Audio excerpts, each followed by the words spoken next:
Hello dear students, myself Devkaran Bhuriya, lecturer of physics. आप सभी का फिजिक्स की ऑनलाइन क्लासेस में स्वागत है। हम धीरे धीरे अपना जो कोर्स है उसकी तरफ बढ़ रहे हैं और हम आज का हमारा जो टॉपिक होगा वो होगा आवेशों के गुण धर्म क्या होते हैं, इसके बारे में स्टडी करेंगे। इससे पहले जितने भी मैंने वीडियो पोस्ट किए हैं आप लोगों के लिए, आप सभी स्टूडेंट्स उन वीडियो को अच्छी तरह से देखें और अपने अच्छे से नोट बनाते चलिए, ताकि बाद में आपको दोबारा पढ़ने में आसानी से पढ़ा जा सके, उसको समझा जा सके। तो आज हम पढ़ेंगे आवेशों की गुणधर्म कि आवेशों के गुणधर्म कौन कौन से होते हैं। और यहाँ पर आवेशों के मैंने गुणधर्म लिखे, 4 प्रकार के गुणधर्म है। पहला आवेशों की योज्यता है, यानी एडिटिविटी प्रॉपर्टी ऑफ चार्जेस क्या होता है उसकी हम स्टडी करेंगे, उसको हम समझेंगे। दूसरा है आवेशों का क्वांटिकल सिद्धांत, क्वांटाइजेशन ऑफ चार्ज क्या होता है, वेरी इंपॉर्टेंट है, ये काफी काम में आने वाला है। क्वांटाइजेशन ऑफ चार्ज क्या होता है। तीसरा आवेश संरक्षण का सिद्धांत क्या है, यानी कंजर्वेशन ऑफ चार्ज पढ़ेंगे, ये क्या होता है इसके बारे में समझेंगे।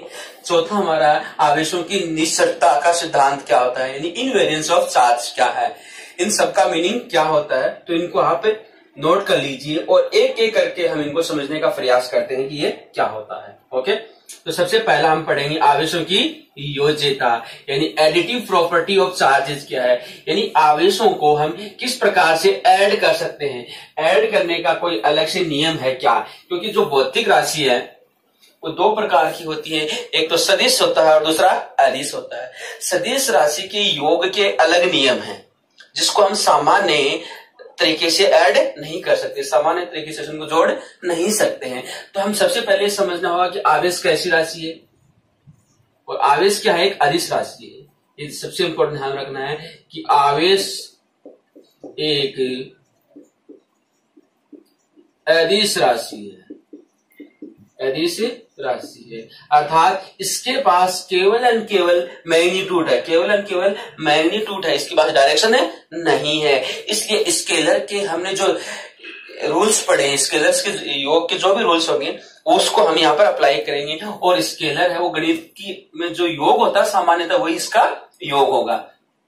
तो आवेशों की एडिटिव प्रॉपर्टी क्या है कि जैसे ये कोई निकाय है, ये कोई निकाय है और इस निकाय के अंदर यहाँ Q1 आवेश है, यहाँ पर -Q2 आवेश है, यहाँ पर Q3 आवेश है, यहाँ पर -Q4 आवेश है और यहाँ पे Q5 आवेश है। तो इस निकाय का यदि हम कुल आवेश लिखें तो देखिए इस निकाय का कुल आवेश क्या लिखा जाएगा, सिग्मा Q इक्वल्स टू होगा Q1 minus Q2 plus Q3 minus Q4 plus Q5, ये इस निकाय का कुल आवेश होगा। तो कहने का मतलब हुआ आवेशों की जो एडिटिव प्रॉपर्टी है वो क्या कहती है कि आवेशों का बीजगणितीय योग, किसी भी निकाय का कुल जो आवेश होगा वो उनका बीजगणितीय योग के बराबर होगा। इसे हम आवेशों की योज्यता का सिद्धांत कहते हैं। तो हम क्या लिखेंगे, किसी निकाय का कुल आवेश, अभी नोट कर लीजिए, किसी निकाय का कुल आवेश उसमें उपस्थित, किसी निकाय का कुल आवेश उसमें उपस्थित है सभी आवेशों के बीजगणितीय योग के बराबर होता है। किसी निकाय का कुल आवेश उसमें उपस्थित सभी आवेशों के बीजगणितीय योग के बराबर होता है, ये इसके इंपॉर्टेंट है। और बीजगणितीय योग का मतलब है कि प्लस आवेश है तो वहां पर प्लस यूज करेंगे और माइनस आवेश है तो वहां पर माइनस यूज करेंगे, यानी प्लस प्लस को एक साथ जोड़ लो, माइनस माइनस को एक साथ जोड़ लीजिए और फिर उनका माइनस कर दीजिए तो टोटल ऐड आ जाएगा। जैसे एग्जाम्पल दिया हुआ था, जैसे एग्जाम्पल है और इस एग्जाम्पल के थ्रू इस निकाय का जो कुल आवेश आएगा उसको हम इस प्रकार से व्यक्त करेंगे। यहां पर देखिए यदि सिग्मा Q इक्वल्स टू 0, अगर सिग्मा Q इक्वल्स टू 0 आ गया इसका मतलब इस निकाय के अंदर जितना धनावेश था उतना इसके अंदर क्या होगा, ऋणावेश होगा। तो टोटल जो चार्ज इसका क्या हो गया, 0 हो गया और हम कह सकते हैं विद्युत रूप से क्या हो गया, उदासीन हो गया। तो यहां से लिखा जा सकता है कि यदि सिग्मा Q इक्वल्स टू 0 तो निकाय का यदि सिग्मा इक्वल्स टू 0 तो निकाय विद्युत रूप से उदासीन होता है। तो निकाय विद्युत रूप से उदासीन होता है, अर्थात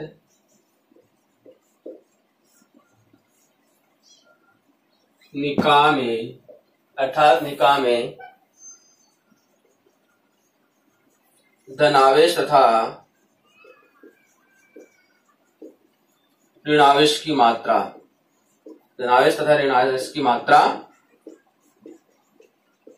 समान होती है।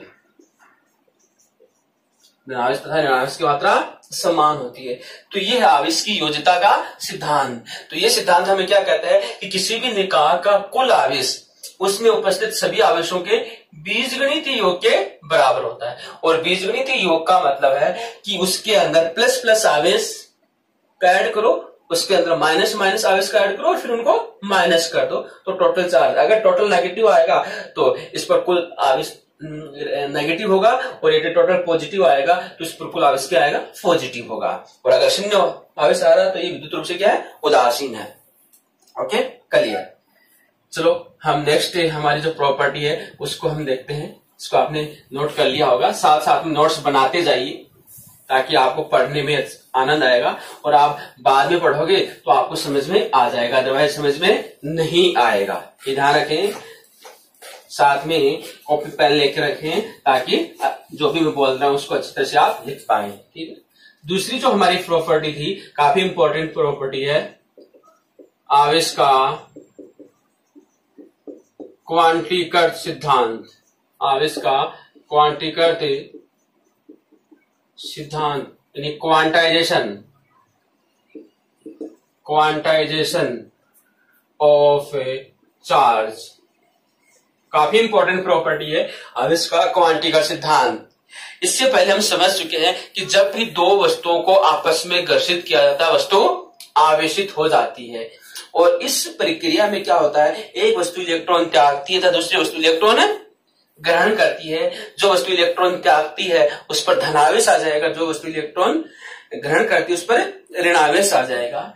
और एक एग्जाम्पल हमने देखा था सोडियम का, कि सोडियम के अंदर 11 इलेक्ट्रॉन होते हैं और 11 इसके पास प्रोटॉन होते हैं। ये विद्युत रूप से उदासीन है। और इसका जो अंतिम इलेक्ट्रॉनिक कॉन्फिगरेशन लिखते हैं तो इसका अंतिम जो कोर्स उसमें एक इलेक्ट्रॉन, अंतिम कोर्स में इसका एक इलेक्ट्रॉन है। इसका कॉन्फिगरेशन लिखे तो 1s2 2s2 2p6 है एंड 3s2 है। तो इसका इलेक्ट्रॉनिक कॉन्फिगरेशन लिखे तो इसके अंदर 3 कोर्स है। ठीक है, 1 2 3 तो 1 ये हो गया। इसके अंदर प्रोटॉन है, ये न्यूट्रॉन है, ये 2 इलेक्ट्रॉन एक यहाँ पर होगा, दूसरा इलेक्ट्रॉन यहाँ पर होगा। तीसरे में 8 है, 1 2 3 4 5 6 7 8 और तीसरे में सॉरी ये 1 हो गया, तीसरे में 1। ठीक है, ऐसा एक क्लोरीन का लिया था, क्लोरीन का 17 होता है और इसका कॉन्फिगरेशन लिखते हैं तो 1s2 2s2 2p6 3s2 3p5। तो कितना होगा, 6 4 10 तो 12 कितना होगा, 6 4 10 12 5 17 17 हो गया। तो इसका अगर हम कॉन्फिगरेशन बनाते हैं तो हमारा ये आएगा, प्रोटॉन और न्यूट्रॉन है इसके अंदर भी 2 इलेक्ट्रॉन है, 1 2, इसके अंदर 1 2 3 4 सॉरी इसके अंदर हमने इसका ये बना दी, सॉरी ये गलत हो गया हमारा।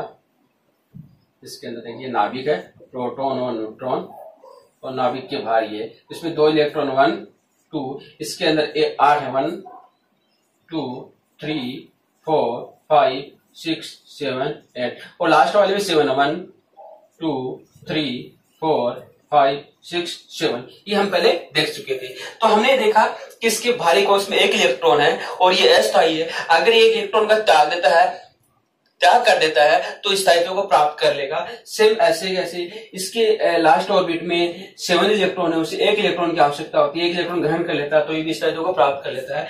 तो क्या करेगा, सोडियम 1 इलेक्ट्रॉन त्यागेगा और क्लोरीन 1 इलेक्ट्रॉन ग्रहण करेगा। जैसे 1 इलेक्ट्रॉन त्यागेगा इस पर इलेक्ट्रॉन की कमी होगी, इलेक्ट्रॉन की कमी होने से ये Na+ आ जाएगा, सोडियम प्लस हो जाएगा, और ये 1 इलेक्ट्रॉन ग्रहण करेगा तो इस पर इलेक्ट्रॉन की अधिकता हो जाएगी और ये क्लोरीन माइनस हो गया। तो यहां से हमने देखा कि इसने 1 इलेक्ट्रॉन ग्रहण किया, इसने 1 इलेक्ट्रॉन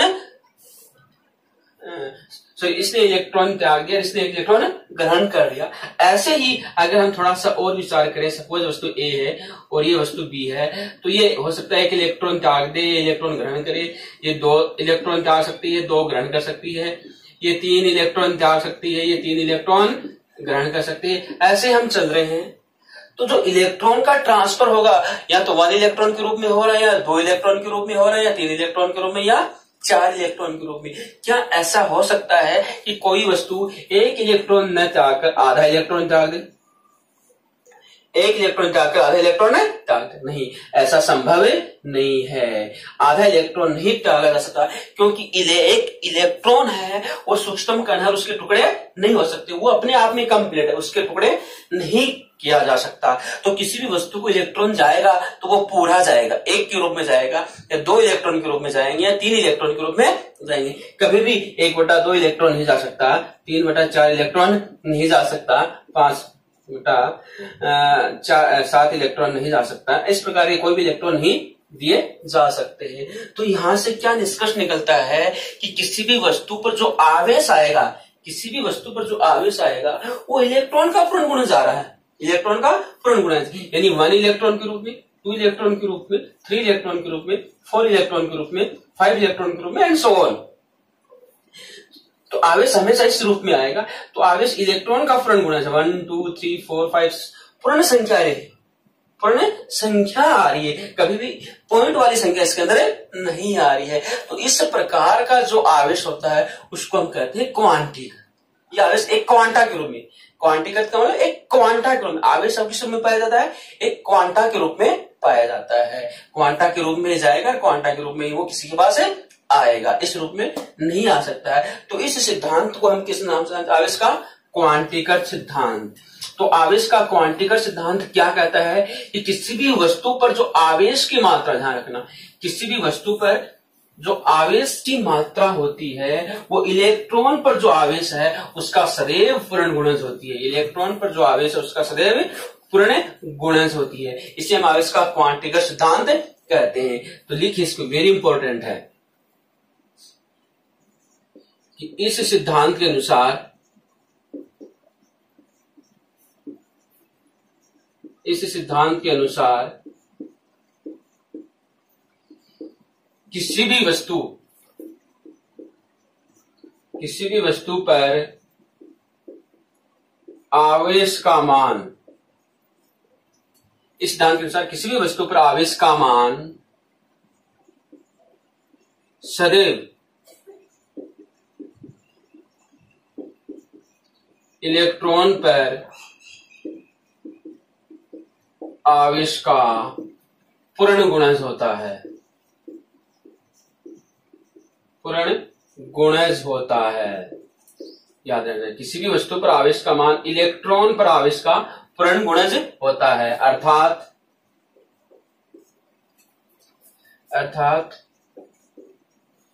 किसी वस्तु को ऐसा आवेश न तो दिया जा सकता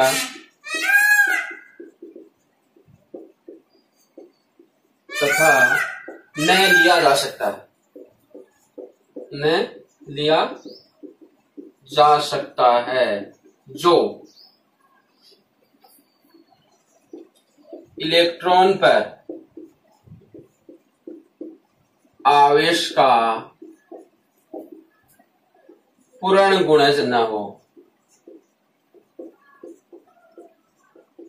सबसे इंपॉर्टेंट, तो इस सिद्धांत को अच्छी तरह से ध्यान रखना है, अच्छी तरह से राइट डाउन कर लीजिए और माइंड में इसको अच्छी तरह से याद कर लीजिए, बैठा लीजिए कि इस सिद्धांत के अनुसार किसी भी वस्तु पर आवेश का मान सदैव इलेक्ट्रॉन पर आवेश का पूर्ण गुणज होता है। अर्थात किसी वस्तु को ऐसा आवेश न तो दिया जा सकता, किसी को दिया भी नहीं जा सकता, और किसी वस्तु द्वारा ऐसा आवेश नहीं लिया जा सकता जो इलेक्ट्रॉन पर आवेश का पूर्ण गुणज न हो। तो कहने का मतलब था गणितीय रूप इज वेरी इंपॉर्टेंट है, गणितीय रूप है। अगर आवेश Q है, किसी वस्तु पर आवेश Q है, तो Q बराबर आएगा plus minus n e. Q बराबर प्लस माइनस है n e. This is very important formula, जो इस लेसन का फर्स्ट फॉर्मूला आपका आया है, काफी इंपॉर्टेंट फॉर्मूला है। Q equals to plus minus n e, जहां n क्या है, पूर्णांक है, n बराबर 1 2 3 पूर्णांक संख्या है ये,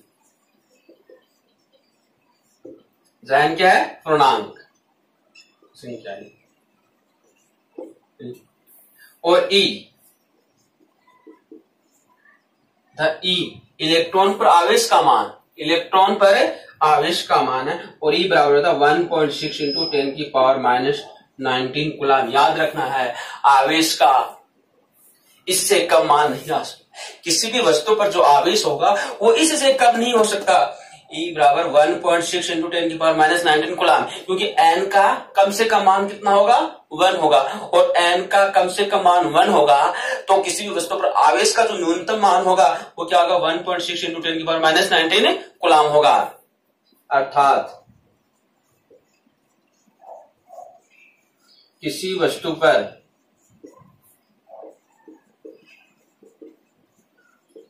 आवेश का न्यूनतम मान,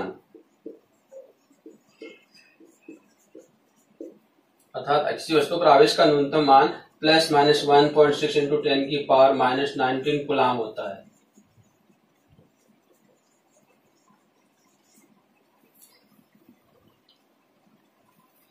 इससे 1.6 इंटू 10 की पावर माइनस 19 होगा, और हमेशा इसका पूर्ण गुणज आएगा, हमेशा इसका पूर्ण गुणज होगा, यानी 2 इलेक्ट्रॉन के बराबर होगा।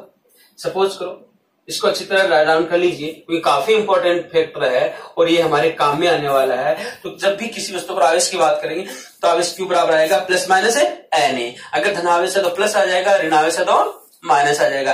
एन वहां पर इलेक्ट्रॉनों की संख्या है कि उसमें से कितने इलेक्ट्रॉन निकले हैं या कितने इलेक्ट्रॉन उसने ग्रहण किए हैं, और इस एन का मान हमेशा क्या आएगा, 1 2 3 4 5 के रूप में आएगा, कभी भी नहीं हो सकता। यानी दूसरा नीचे और लिख रहे 1/2 इलेक्ट्रॉन, 1/2 इलेक्ट्रॉन, 3/4 इलेक्ट्रॉन,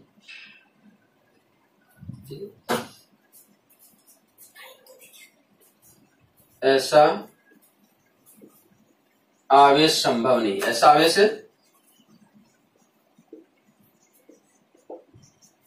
संभव नहीं है, ऐसा आवेश संभव नहीं है। अगर किसी पर आधा इलेक्ट्रॉन है, 3/4 इलेक्ट्रॉन है ये, तो ऐसा आवेश किसी वस्तु पर नहीं आ सकता, क्योंकि इलेक्ट्रॉन आएगा तो 4 आएगा, या जाएगा तो पूरा जाएगा। ठीक है, क्लियर? इसको आपने नोट कर लीजिए, काफी इंपॉर्टेंट प्रॉपर्टी है। तो आवेश हमेशा क्या है, मिलता किसी वस्तु पर क्वांटा के रूप में मिलेगा, क्वांटिकल आवेश ही विद्यमान होता है, इसके अलावा आवेश का अस्तित्व नहीं होगा। तो ये हमें ध्यान रखना। और आवेश का सबसे जो छोटा मान है वो होता है 1 इलेक्ट्रॉन पर आवेश के बराबर, जो कि क्या होता है 1.6 इंटू 10 की पावर माइनस 19 कूलम होता है। एक दूसरा इंपॉर्टेंट नोट करके लिख लेना, क्योंकि ये आवेश का जो क्वांटिकल मान है वो लिख लेना यहां पर नोट करके, आवेश का क्वांटिकल मान बताने वाले थे रॉबर्ट ए मिलिकन द्वारा। आवेश का क्वांटिकल मान रॉबर्ट ए मिलिकन वैज्ञानिक थे, उनके द्वारा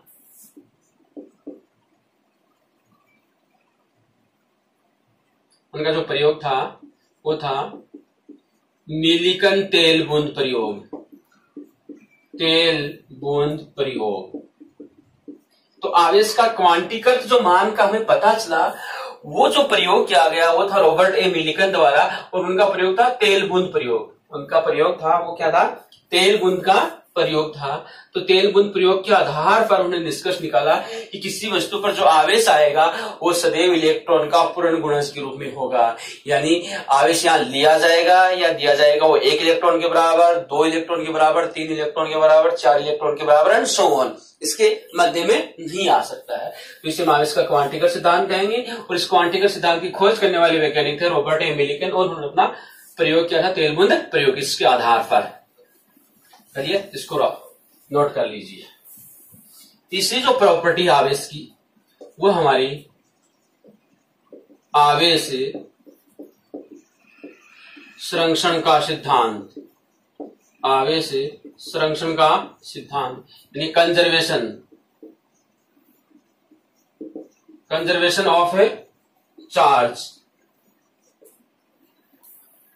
कंजर्वेशन ऑफ ए चार्ज। इससे पहले हमें संरक्षण सिद्धांत पढ़ चुके हैं, ऊर्जा संरक्षण का सिद्धांत हम पढ़ चुके हैं। द्रव्यमान संरक्षण सिद्धांत क्या वो भी हमें मालूम है।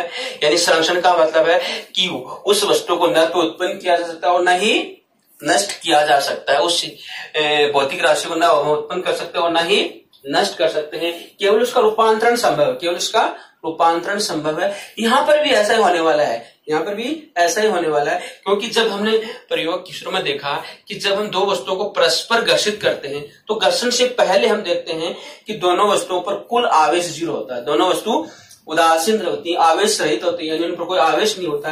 लेकिन जैसे ही दोनों वस्तुओं को आपस में घर्षित करेंगे, दोनों वस्तुओं को आपस में घर्षित करते हैं, जैसे कांच की छड़ को रेशम के कपड़े के साथ रबिंग किया जाता है तो उसके पश्चात कांच की छड़ धनावेशित हो जाती है और रेशम का कपड़ा ऋणावेशित हो जाता है। कहने का मतलब कांच की छड़ से कुछ इलेक्ट्रॉन किसमें गए, रेशम के कपड़े के अंदर गए। तो कांच की छड़ से जितने इलेक्ट्रॉन निकले वो सारे के सारे किसमें चले गए, रेशम के कपड़े में चले गए। तो कांच की छड़ धनावेशित होगी और रेशम का कपड़ा उतना ही ऋणावेशित हो गया। तो आप देखिए, अगर ये कांच की छड़ थी, ये कांच की छड़ थी और ये आपका रेशम का कपड़ा है, ये रेशम का कपड़ा है, तो कांच की छड़ पर धनावेश आ गया तो रेशम के का जो कपड़ा उस पर उतना ही ऋणावेश आएगा। तो इस पर सपोज 3 इलेक्ट्रॉन के बराबर पॉजिटिव चार्ज है और इस पर 3 इलेक्ट्रॉन के बराबर नेगेटिव चार्ज है, तो टोटल चार्ज अगर निकाले इस निकाह को कितना आएगा, 0। टोटल चार्ज कितना आ गया इसका, 0। घर्षण से पूर्व इन पर कोई चार्ज नहीं था तो भी 0, यानी संरक्षण हो। आवेश क्या हुआ, संरक्षित हुआ। रगड़ने से क्या हुआ, इससे इलेक्ट्रॉन इसमें चले गए, इससे इलेक्ट्रॉन इसमें चले गए और कुछ नहीं हुआ। रगड़ने से पहले भी उतने ही थे और रगड़ने के पश्चात भी उतने ही है। अब वो एक वस्तु से दूसरी वस्तु में स्थानांतरित हो गए, तो इस प्रक्रिया को हम क्या कहते हैं, आवेश का संरक्षण सिद्धांत। यानी इस यूनिवर्स के अंदर टोटल चार्ज कंजर्व है, टोटल चार्ज संरक्षित है। आवेश को न तो उत्पन्न किया जा सकता और न ही नष्ट किया जा सकता, उसका एक वस्तु से दूसरी वस्तु में स्थानांतरण होता है, उसको हम आवेश संरक्षण का सिद्धांत कहते हैं। यानी किसी भी निकाह का टोटल चार्ज हमेशा क्या रहेगा, कंजर्व रहेगा। कहीं से निकल रहा है तो जाएगा दूसरे, कंजर्व है, संरक्षित है। कुछ इसकी पहले इसकी हम लिख लेते हैं, इसकी समझ लेते हैं कि आवेश का संरक्षण सिद्धांत क्या है। राइट डाउन कर लीजिए कि इस सिद्धांत के अनुसार आवेश को न तो उत्पन्न किया जा सकता है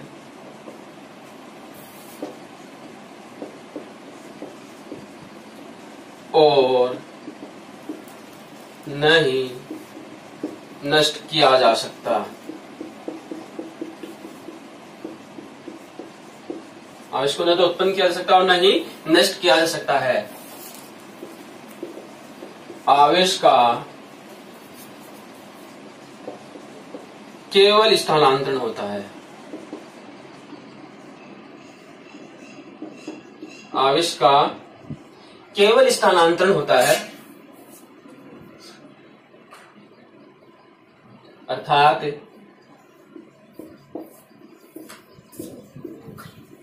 किसी विलगित निकाय का कुल आवेश सदैव संरक्षित रहता है, अर्थात किसी विलगित निकाय कुल आवेश सदैव संरक्षित रहता है। इसको हम इस प्रकार लिख सकते हैं, sigma cube equals to constant, यानी नियत है, ये नियत है। किसी भी निकाय का कुल आवेश सदैव संरक्षित रहता है, यानी सिग्मा क्यू क्या है, कांस्टेंट है, नियत है। इसे हम आवेश का संरक्षण सिद्धांत कहते हैं कि आवेश को न तो आप उत्पन्न कर सकते हैं, नहीं नष्ट कर सकते हैं। हाँ, एक वस्तु से दूसरी वस्तु में आवेश का स्थानांतरण होता है। जैसे रबिंग करते हैं तो कांच की छड़ से इलेक्ट्रॉन रेशम के कपड़े में चले जाएंगे, तो कांच की छड़ धन आवेशित तो रेशम के कपड़ा ऋण आवेशित होंगे। कुछ अभिक्रिया हम उदाहरण दे लेते हैं, कुछ एग्जाम्पल्स हम देख लेते हैं। एग्जाम्पल्स की हम बात करें, जैसे सपोज करो हाइड्रोजन है, हाइड्रोजन है, इसके पास टोटल चार्ज क्या है, एक प्रोटॉन और एक इलेक्ट्रॉन, इसके अंदर एक प्रोटॉन और एक इलेक्ट्रॉन है। अगर हम उसको H प्लस कहता हूं, तो प्लस क्या होगा, E। तो यहां पर टोटल चार्ज क्या होगा, यहां पर टोटल चार्ज क्या है, 0। यहां पर टोटल चार्ज क्या होगा, 0, 1 इलेक्ट्रॉन, 0 होगा। और वैसे अगर इलेक्ट्रॉन की बात, टोटल चार्ज यहां पर क्या है, 0। कुल आवेश बराबर 0, अभिक्रिया से पूर्व है। और यहां पर कितना होगा, ये होगा प्लस इलेक्ट्रॉन और ये होगा प्लस माइनस इलेक्ट्रॉन, क्या हो गया, 0। तो टोटल चार्ज क्या हो गया, 0 हो गया। तो क्रिया से पहले और क्रिया के पश्चात टोटल चार्ज क्या हो गया, 0 हो गया। तो एग्जाम्पल के रूप में लिख सकते हैं। दूसरा एग्जाम्पल देखिए, क्या होगा कि अगर ये इलेक्ट्रॉन प्लस पॉजिट्रॉन आपस में संयोग करते हैं तो गामा रेज मिलती है। इसे हम कहते हैं, इलेक्ट्रॉन और पॉजिटिव आपस में मिलते हैं तो इसे हम कहते हैं युग्म विलोपन। युग्म विलोपन होता है। और इस प्रक्रिया में क्या होगा, यहां पर टोटल चार्ज क्या आएगा, देखिए कुल आवेश बराबर क्या आएगा, minus electron plus electron equals to क्या हो गया, 0, अभिक्रिया से पूर्व 0। और ये गामा रेज हैं, जो उच्च ऊर्जा वाली गामा रेज हैं, जिन पर आवेश नहीं होता, आवेश रहित है, ये आवेश रहित है। तो यहां पर आवेश क्या आएगा, इन पर आवेश नहीं होता है, 0 प्लस 0 इक्वल्स टू क्या हो गया, 0। यहां पर भी कुल आवेश क्या हो गया, 0 हो गया। इसका उल्टा भी होता है, क्योंकि आइंस्टीन के अनुसार E बराबर mc² होगा। आइंस्टीन के अनुसार E इक्वल्स टू mc² होता है, जिसका मतलब ऊर्जा को मीटर में कन्वर्ट किया जा सकता है, मीटर को ऊर्जा में कन्वर्ट किया जा सकता है। तो यहां से देखिए गामा रेज आपस में इंटरेक्ट होती है, हाईली इंटरेक्ट होती है, तो पेयर प्रोडक्शन होता है माइनस प्लस। तो यहां पर भी क्या होगा, कुल आवेश 0 है, कुल आवेश बराबर 0 प्लस 0 बराबर क्या होगा, 0 होगा। और यहां पर हम देखें तो यहां पर आएगा कुल आवेश माइनस इलेक्ट्रॉन और प्लस इलेक्ट्रॉन इक्वल्स टू क्या होगा, 0 होगा। ठीक है, इसको हम कहते हैं युग्म उत्पादन, ये पेयर प्रोडक्शन है, युग्म उत्पादन कहलाएगा। एंड तीसरा देखिए, अगर हम न्यूट्रॉन की बात करें, न्यूट्रॉन का प्रोटॉन में क्षय होता है, न्यूट्रॉन का प्रोटॉन में क्षय होता है, न्यूट्रॉन का प्रोटॉन में ट्रांसफर होता है, तो प्रोटॉन आएगा प्लस इलेक्ट्रॉन आएगा, इसके साथ एंटी न्यूट्रिनो, या एंटी न्यूट्रिनो, इसको क्या बोला जाएगा, एंटी न्यूट्रिनो। तो यहां पर आवेश कितना, 0, क्योंकि न्यूट्रॉन उदासीन है, आवेश 0। यहां पर आवेश देखेंगे तो ये प्लस इलेक्ट्रॉन के बराबर, यहां पर ये माइनस इलेक्ट्रॉन, न्यूट्रिनो आवेश रहित होता है, 0 इक्वल्स टू कितना आएगा, 0। इधर आवेश कितना आ गया, 0 आ गया, तो टोटल चार्ज 0। ऐसे ही प्रोटॉन है, प्रोटॉन का न्यूट्रॉन में क्षय होता है, प्रोटॉन न्यूट्रॉन में डिके होता है, तो न्यूट्रॉन प्लस पॉजिट्रॉन प्लस ये न्यूट्रिनो, इसको न्यूट्रिनो बोलते हैं। तो यहां पर क्या आएगा, टोटल आवेश 1, कुल आवेश इधर क्या आएगा, 1 इलेक्ट्रॉन के बराबर है। तो यहां से भी आप देख सकते हैं ये 0 है, plus 1 electron plus 0 equals to 1 electron. तो कुल आवेश क्या रहेगा, संरक्षित रहेगा। तो यहां से हम देख रहे हैं कि आवेश एक संरक्षित है, fundamental conservation rule of nature का। जिस प्रकार से एनर्जी कंजर्वेशन है, मास कंजर्वेशन है, वैसे ही चार्ज कंजर्वेशन है।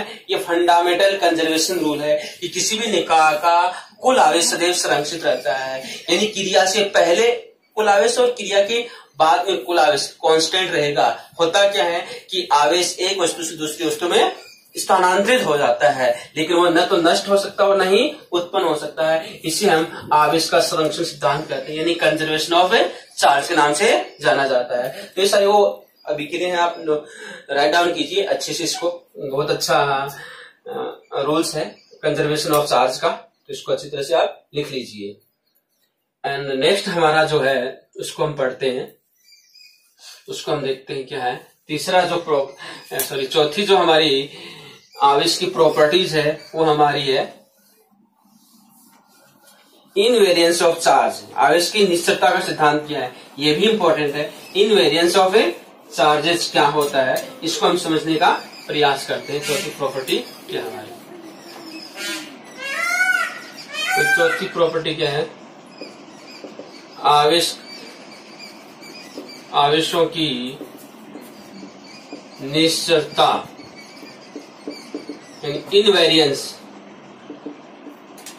Invariance of charge. आवेशों की निश्चलता, निश्चलता का मतलब निश्चित है, फिक्स है, चेंज नहीं होने वाली, चेंज नहीं होने वाली। तो आवेश चेंज नहीं हो, आवेश का मान चेंज नहीं हो रहा, कब चेंज नहीं हो रहा उसको हम समझने का प्रयास करते हैं कि आवेशों की निश्चलता क्या है। अभी तक हमने ये पढ़ा है कि द्रव्यमान है वेलोसिटी के साथ नहीं बदलता है। 11वीं क्लास में हमने जो पढ़ा है उसमें न्यूटन्स की जो मैकेनिक्स हमने पढ़ी, यांत्रिकी पढ़ी है, उसमें हमने ये समझा है कि कोई वस्तु इसमें गति से मूव कर रही है तो उसका द्रव्यमान कांस्टेंट रहता है, द्रव्यमान में परिवर्तन नहीं होता है। लेकिन आइंस्टीन की थ्योरी ऑफ रिलेटिविटी जब हम पढ़ते हैं तो वहां पर जो द्रव्यमान है वो वेलोसिटी के साथ बदल जाता है। द्रव्यमान वेलोसिटी के साथ बदल जाता है। कब बदल जाता है, जब किसी वस्तु की वेलोसिटी है वो लगभग वेलोसिटी ऑफ लाइट के इक्वल आ जाए, यानी किसी वस्तु की वेलोसिटी प्रकाश की गति के कम उसकी तुलना के करने योग्य हो जाए या उसके बराबर हो जाए, तब वस्तु का द्रव्यमान परिवर्तित हो जाता है। लेकिन अभी तक जो हमने पढ़ा है उसमें किसी भी वस्तु की वेलोसिटी और प्रकाश की वेलोसिटी के बराबर नहीं है, उसकी वेलोसिटी उससे बहुत ही कम है, हम कंपेयर ही नहीं कर पा रहे हैं। इसलिए वहां पर हमने द्रव्यमान को क्या रखा, कांस्टेंट। एम हमारा वहां क्या था, कांस्टेंट है, एम हमारा कांस्टेंट है। लेकिन जब किसी वस्तु की वेलोसिटी प्रकाश की वेलोसिटी के बराबर हो जाती है तो वहां द्रव्यमान कांस्टेंट नहीं होता, द्रव्यमान परिवर्तित हो जाता है। और ये वहां पर होता है जहां पर पार्टिकल बहुत हल्के होते हैं और जिनकी वेलोसिटी काफी ज्यादा हो जाती है, लाइट की वेलोसिटी से वो गति करना शुरू कर देते हैं, तो वहां उसका द्रव्यमान बदल जाएगा। और द्रव्यमान कैसे बदलेगा, m equals to m naught square root of 1 minus v square upon c square.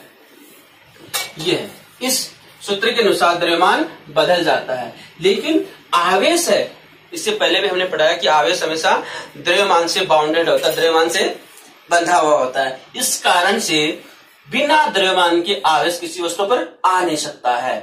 तो द्रव्यमान है वो वेलोसिटी के साथ बदल रहा है, द्रव्यमान वेलोसिटी के साथ बदल रहा है, तो क्या आवेश वेलोसिटी के साथ बदलेगा, नहीं। आवेश है वो वेलोसिटी के साथ नहीं बदलता है, चाहे किसी वस्तु की वेलोसिटी कितनी अधिक क्यों ना हो जाए, उसकी आवेश में कोई परिवर्तन नहीं आएगा, आवेश उतना ही रहेगा। अर्थात आवेश का वेलोसिटी के साथ कोई संबंध नहीं है। इसे हम आवेशों की निश्चलता का सिद्धांत कहते हैं। तो ये सिद्धांत हमें क्या कहता है, लिख लीजिए इसको अच्छे से। इस सिद्धांत के अनुसार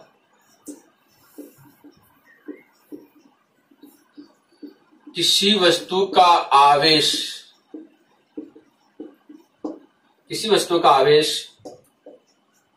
वस्तु के आपेक्षिक वेग से अप्रभावित रहता है, आपेक्षिक वेग से अप्रभावित रहता है। इस सिद्धांत के अनुसार किसी वस्तु का आवेश वस्तु के आपेक्षिक वेग से अप्रभावित रहता है, अर्थात वस्तु का विराम अवस्था में आवेश तथा गतिमान अवस्था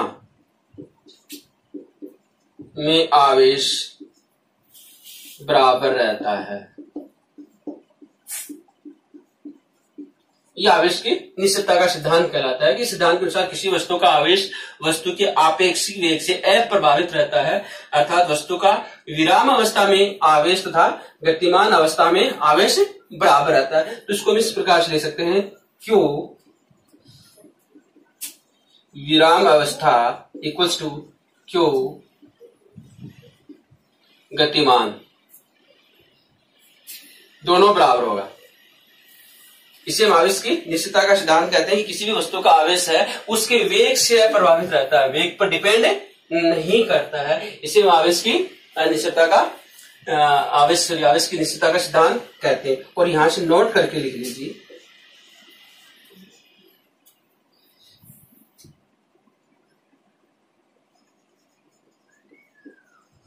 आपेक्षिकता के सिद्धांत के अनुसार अपेक्षिकता के सिद्धांत के अनुसार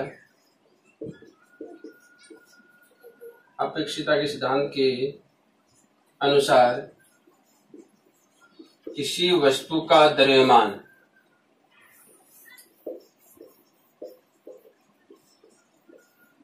वेग के साथ, अपेक्षिकता के सिद्धांत के अनुसार किसी वस्तु का द्रव्यमान वेग के साथ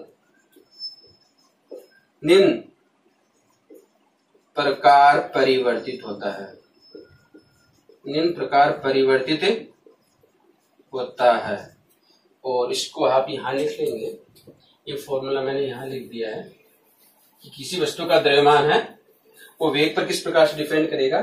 इस फॉर्मूले के अनुसार m equals to m naught square root of 1 minus v square upon c square, इसके अनुसार होता है। जहां m क्या है, वस्तु का गतिमान अवस्था में द्रव्यमान,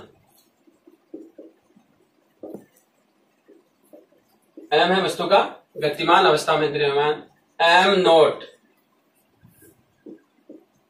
वस्तु का विराम द्रव्यमान है, वस्तु का विराम द्रव्यमान है, v वस्तु का वेग एंड c प्रकाश की चाल, c प्रकाश की चाल और इसका मान होता है 3 गुणा 10⁸ मीटर पर सेकेंड होता है। ये होता है। अब ध्यान दीजिए कि यहां पर हम कहते हैं कि यदि वेलोसिटी c के बराबर हो जाए, यदि किसी वस्तु c वेलोसिटी यानी प्रकाश के वेग के बराबर या लगभग बराबर गति करना शुरू कर दे, तो यहां से आप देख सकते हैं ये राशि क्या हो जाएगी। बहुत यहां से आप देखेंगे अगर बराबर हो जाए तो 1 - 1 0 हो गया, 1 - 1 0 हो गया, और अगर 1 - 1 0 हो गया तो m क्या हो गया, इन्फिनिटी हो गया, बराबर क्या हो गया, इन्फिनिटी हो गया है, इन्फिनिटी हो गया है। तो हम कह सकते हैं कि m है वो ग्रेटर देन m नॉट, काफी बड़ा हो जाएगा। तो वस्तु का द्रव्यमान बदल गया, वस्तु का द्रव्यमान बदल गया है, लेकिन उसका वेग आवेश नहीं बदलेगा। वस्तु की वेलोसिटी बदलने से m बदल रहा है, लेकिन उसका चार्ज नहीं बदलेगा। ये कहलाता है इनवेरियंस ऑफ चार्जेस। तो आज हमने आवेशों के गुणधर्म पढ़े, 4 प्रकार के गुणधर्म पढ़े। आवेशों की योजिता अर्थात किसी निकाय का कुल आवेश है उसमें जितने भी आवेश उपस्थित है उनकी बीजगणितीय योग के बराबर होता है। दूसरा हमने पढ़ा आवेश का क्वांटिकर सिद्धांत। वेरी इंपॉर्टेंट है कि किसी भी वस्तु को जो आवेश दिया जाएगा वो इलेक्ट्रॉन के पूर्ण गुणज के रूप में होगा, यानी 1 electron, 2 electron, 3 electron and so on. किसी भी वस्तु का ऐसा आवेश नहीं दिया जा सकता है या कोई भी वस्तु ऐसा आवेश नहीं ले सकती है जो इलेक्ट्रॉन का पूर्ण गुणज ना हो, यानी इलेक्ट्रॉन को तोड़कर नहीं, जैसे इलेक्ट्रॉन नहीं टूट सकता, वो आएगा तो पूरा आएगा, जाएगा तो पूरा जाएगा। इसे हम आवेश का क्वांटिकल सिद्धांत कहते हैं। और Q बराबर NE होता है, जहां n का मान 1 2 3 4 पूर्णांक संख्या के रूप में। तीसरा कंजर्वेशन ऑफ चार्ज पढ़ा, आवेश का संरक्षण पढ़ा। किस प्रकृति के अंदर कुल चार्ज क्या है, कंजर्व है, अर्थात आवेश को न तो उत्पन्न कर सकते हैं और न ही नष्ट किया जा सकता है, उसको एक वस्तु से दूसरी वस्तु में हम स्थानांतरित कर सकते हैं। पूरे ब्रह्मांड का जो चार्ज है वो कांस्टेंट है, वो नियत है। ठीक है। एंड चौथा, आवेश की निश्चितता पढ़ी कि आवेश है वो वस्तु के वेग पर डिपेंड नहीं करता है। वेग बदल जाएगा तो आवेश नहीं बदलेगा। ध्यान रहे, अगर वस्तु का वेग प्रकाश के वेग के बराबर हो गया तो वस्तु का द्रव्यमान है वो विराम द्रव्यमान से काफी अधिक हो जाएगा, लेकिन उसका आवेश नहीं बदलेगा। इसे हम आवेश की निश्चितता का सिद्धांत कहते हैं। तो जितना आज मैंने लिखा है उनको अच्छे से नोट्स के रूप में लिखिए, वीडियो को पूरा अच्छी तरह से देखिए, समझिए, और हम कल इससे आगे की हम शुरुआत करेंगे। तब तक के लिए आप सभी को शुक्रिया, धन्यवाद।